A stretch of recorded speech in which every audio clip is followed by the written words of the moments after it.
encore totalement résolu parce que l'utilité de travailler sur ces cellules souches dérivées de l'embryon peut se poser. Il y aura un débat probablement à propos des lois de bioéthique là-dessus. Néanmoins, je pense qu'il y a eu là un changement considérable dans les questions éthiques soulevées par cette approche, cette nouvelle approche biologique.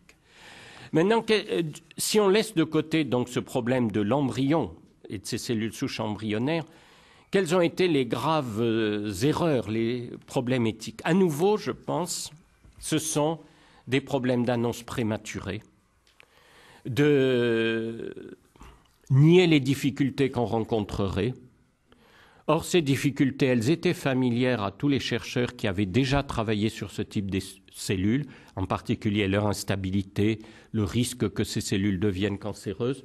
Toutes ces possibilités se sont révélées, sont apparues comme des surprises, alors que finalement elles étaient assez bien connues. J'ajouterai aussi qu'on a déjà une certaine expérience de l'injection de cellules embryonnaires à des organismes, puisque c'est un traitement tenté dans le cas de la maladie de Parkinson depuis maintenant pas mal d'années, et on sait aussi combien ces approches thérapeutiques ont rencontré de difficultés. Donc là, il y a clairement eu des effets d'annonce excessifs et une précipitation excessive de la part de beaucoup de chercheurs. J'ajouterai que cette thérapeutique cellulaire, elle n'est pas tellement liée au progrès de la biologie moléculaire, quand dans cette approche, c'est la cellule qui a le rôle central.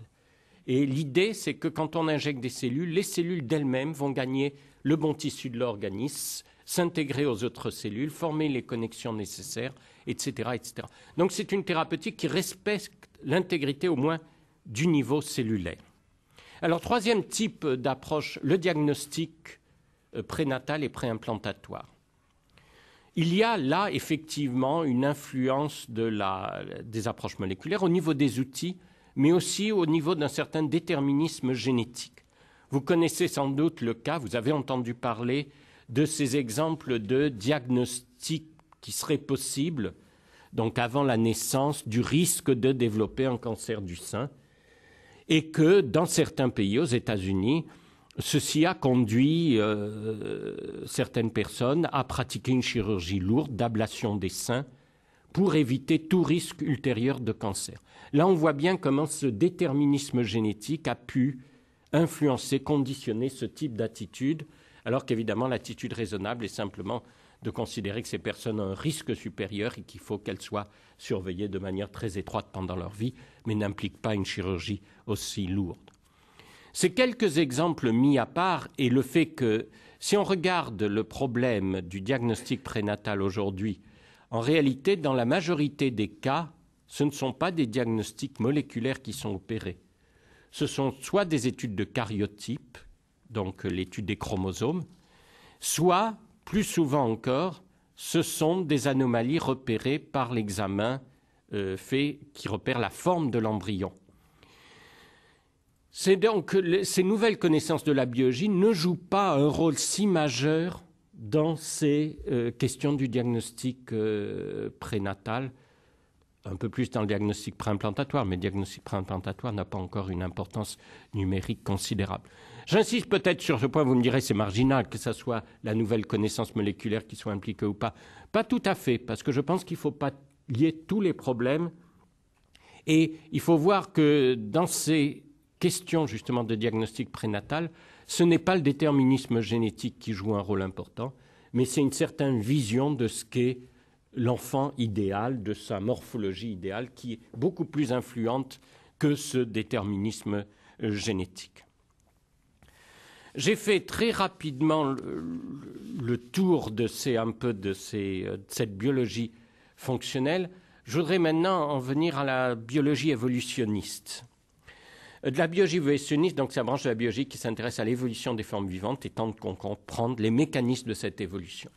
Là, on pourrait dire que les transformations de cette biologie sont plus anciennes. La transformation majeure s'est produite déjà il y a longtemps, dans les années 1930, avec l'essor de ce qu'on a appelé la synthèse évolutive.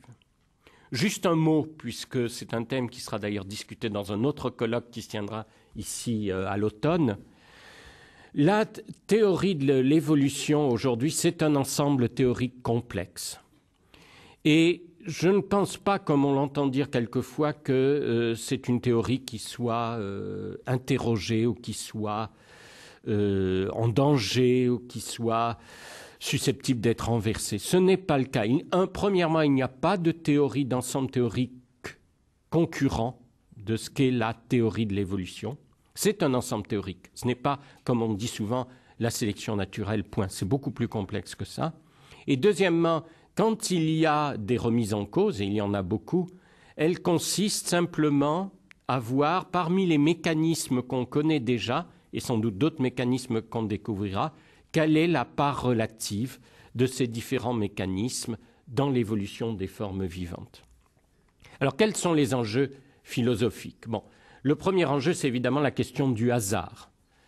Quelle est la part du hasard dans l'évolution des formes vivantes? On pourrait en parler longtemps, je ne vais pas le faire. Je dirais simplement qu'il faut se méfier un petit peu de cette notion de hasard, qui en réalité est très complexe, qui rassemble des choses assez différentes.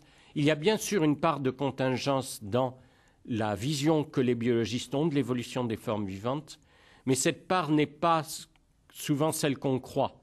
C'est-à-dire qu'à côté de cette contingence, il y a aussi des déterminismes, il y a aussi des contraintes physiques, il y a aussi des tendances évolutives qui peuvent exister.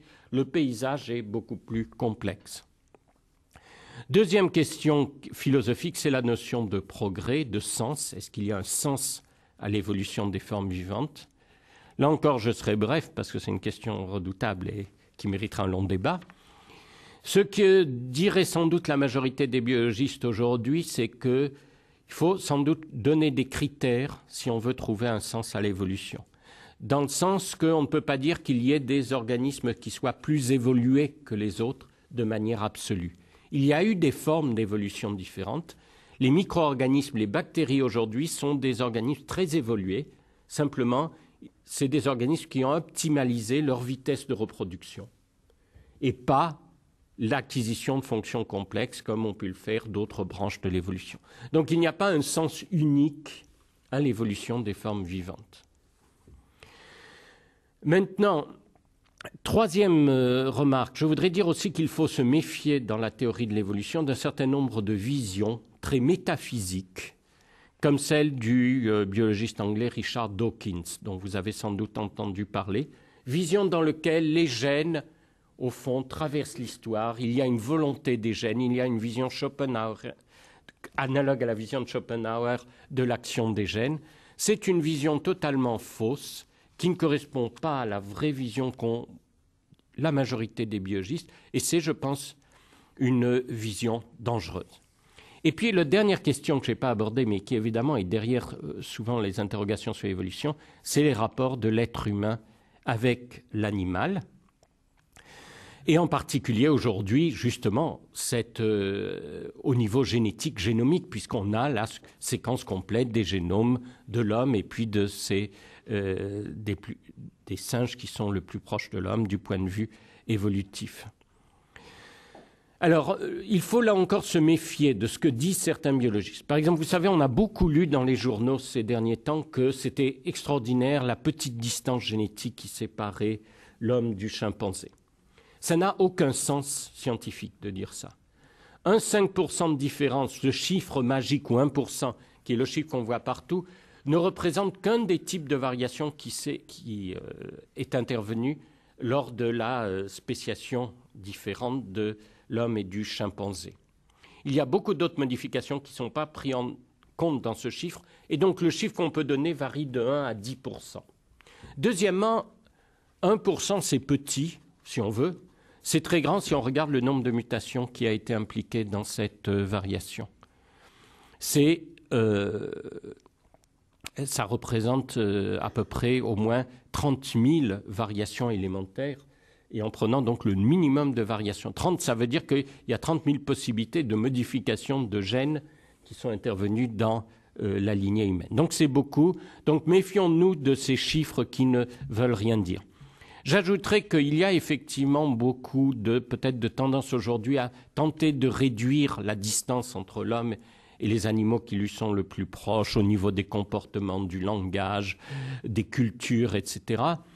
Je dirais qu'il faut toujours se méfier. Ce qui m'a toujours frappé, c'est que Souvent, les personnes qui vont pendant un quart d'heure